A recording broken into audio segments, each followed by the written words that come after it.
sata da mi vratiš one pare što mi duguješ već 2 mjeseca. Da ti bude to jasno i nemoj se zajebavati, jer ne znaš ti imaš posla. Ćao.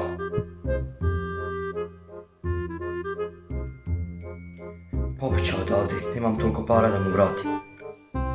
Ne vrati li mi onaj para, zvaću svog batona. To naravno neće biti dobro. Neće se završiti dobro.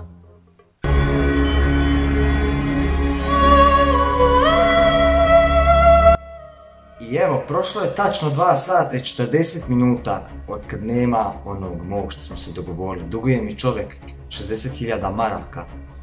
Sad ćemo da mi okrenemo broj i da zovnemo ovog svog batongu. Alo batonga. Da, ja sam Mustafa. Dej mi reci, za jedno pola sata, da li je kakva mogućnost da dođeš tu kod mene u firmu? Da, imam jedan odličan posao za tebe. Biće tu fini para. Da, i uzmi onu stvar s sobom. Dobro, okej. Pa da, moramo jednog naći čovjeka, duguje mi 60.000 maraka. Nisu to male pare. Da, samo da ga dovedeš vamo ispred mene i to je to. Dobro, okej, hvala, čujemo se. Onaj čovjek će se da usere i upiša. To mu ja garantiram.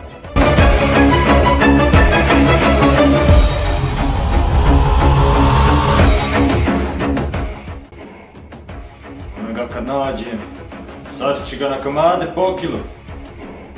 Šefe! O šefe! Evo ga batonga, to je on. Da, to je on. Aha, to je on. A, da, znam ja tog momka, okej. Ne skiraj se. Aj, vidimo, pa ajde. Ko ti se mislio sakrat, nemaš se ovom batongi niđe sakrat, jel ti jasno? Sad ćeš da vidiš. Oj, vraćam sve pare, daj čitam 20.000 maraka. Da? 20.000 maraka? Za 20.000 maraka ja zovem onog svog šefa i dajem otkaz. Ja 20.000 maraka nisam vidio u životu svom. Radim za 20 maraka dnevnicu. Sad će ja njega zvat dat otkaz, ja ću kod tebe raditi. Ne skiraj se ti druže, neće ja tebi ništa. Evo. Alo, šefe!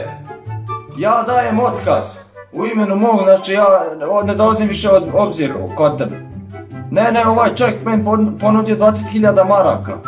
Ja dajem otkaz, ti znaš dobro da si ti meni dao dnevnicu po 10-20 maraka. Dajem otkaz, tako da, ćao!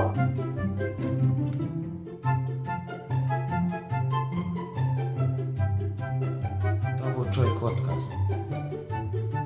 Nije mu bilo dosta 20 maraka dnevnice. Ljubiš se.